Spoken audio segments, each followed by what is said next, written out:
Are you dreaming of a secure, stress free retirement but unsure of the best tools to get there? Today, I'm joined by an expert, Dr. Chandrakant Bhatt, who is the founder of NRI Money Clinic, as we explore powerful retirement tools, including the likes of real estate, that can help you build that substantial retirement corpus. But that's not all. In today's uncertain economy, with job instability, inflation, and rising housing costs, it's crucial to understand how to navigate these challenges.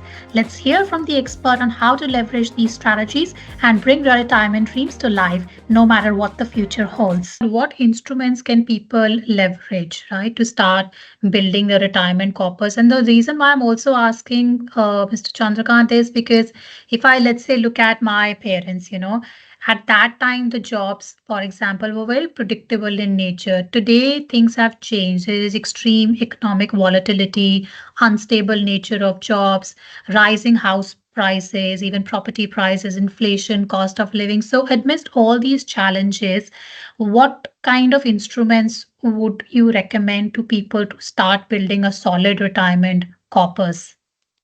Again, going back to the same thing, the same old rule applies. Start early, do not touch, compartmentalize, that keeps it. You say the world is volatile today. Tell me one time when the world was not volatile. You go back to any time back in history, when I was a child, when I was in my college days, when during my early career, all the time there was one or the other war going on, one or the other shocks the world is going through. The world Mhm. will remain like this. World is going to remain like this 10, 20, 30, 50, 100 years later also. So the planning has to happen depending on what's happening in the world. So that Mm, cannot be avoided at all. You have to mm, keep adjusting things as times come. Uh, yeah. which kind of an instruments you can keep your money in? There are multiple ways of building it. For example, stock market is required. I'll talk right now from an Indian perspective. That is where I have a good hang of what's happening right now. I cannot comment on other markets, even though I know those things very In superficially. Australia, I think, for example, the major focus is on real estate. I think that's considered as a big, solid Right. thing where people rent, especially rental investment properties. I'm not talking about principal place of residence, rental properties. Correct. So in India, you can park money in different instruments. Government has given tax Mm, break around employee contributed provident funds or yeah. PPF, which is not available for NRIs. If somebody has started a PPF account before they're becoming an NRI, they can continue, but they can't Mm, extend it beyond the first 15 yeah. years. So that is not there. NPS is available for the NRI community. NPS is a good product. The negative side of NPS is it's an illiquid pot. People say because of its illiquidity, you should not invest in NPS account. I disagree with that because illiquidity is not something which is a negative character. It's a positive thing because if it is liquid, you would dip into it. But as I said, that your retirement pot should be like a Bhagwan Kandi.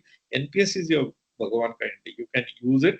Even for the most illiterate person, he can make best use of NPS because the systems are so nicely designed inside an NPS that even with a ignorant investor, you can still have a safe, good growing accounts in NPS. I look for instruments which can give you good tax breaks. See, the saving on the taxes is something which will be the easy way to increase your return on your investment. So, if there is Mm, a product which can give you the tax breaks or reduction of taxes or deferment of taxes, that can be very useful. You find nice, good products in the insurance companies. You have got the unit linked insurance plans, the many YouTubers, many young guys who have no knowledge of how these really behave, they demonize these plans, but they are not.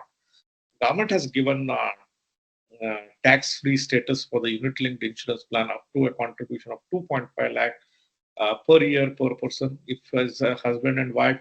So each putting 2.5 lakh, 5 lakh per year can be put. So the entire output, the at the time of maturity can be tax-free.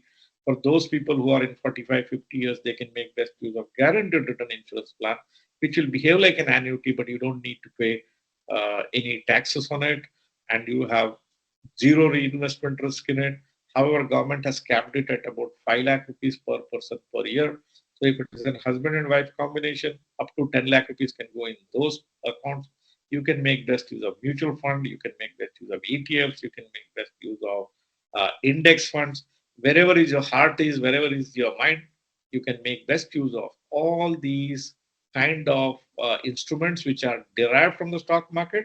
That's where you have to be investing your money. At the same time, there should be a good combo or a balance between your debt component as well as an equity component. Many of the youngsters of today shun debt.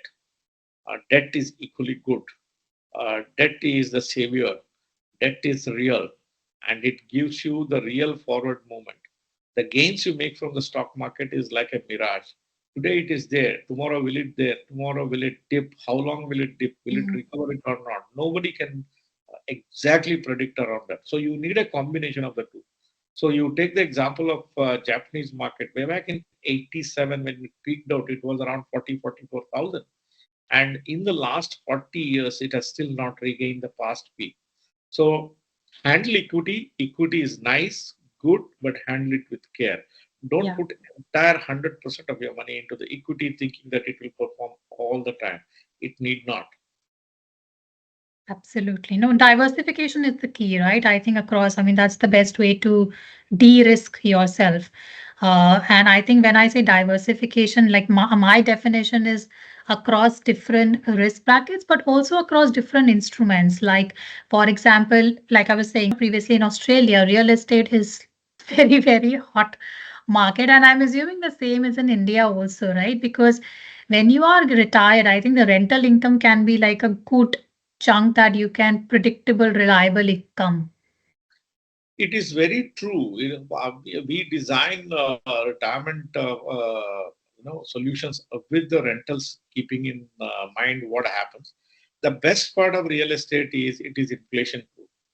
So when the inflation catches up, the rents rise, the property prices rise. So you have the best of both the world. But the negative side is that you need colossal amounts of money to buy into the real estate. Yeah. Then when you are retired, you are 60, 65, and you have got real estate in multiple places. Then you may not be in a position to go and maintain, you may not be able to take care of it, has its negatives.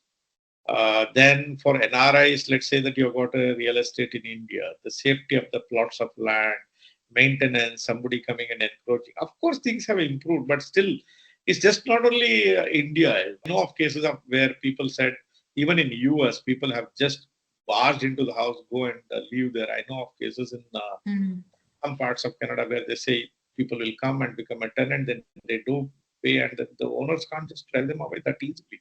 So this is a problem worldwide. So real estate has its problem of illiquidity, requiring a lot of money. You have a problematic tenant. You have a problem on your hand.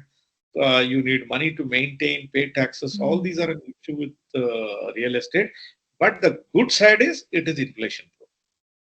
And the concept of leverage also, right? I mean, like no bank will give you 80% or 90% loan to go and buy a property, right? So it has a huge leverage, let's say, when compared to, like, I'm not pitching people to buy real estate, but what I'm trying to say is that I feel people should diversify, especially when they are young. You have 20, 30 years of career. Even if you make one or two mistakes, you can catch up with that. So that was the message I was trying to convey.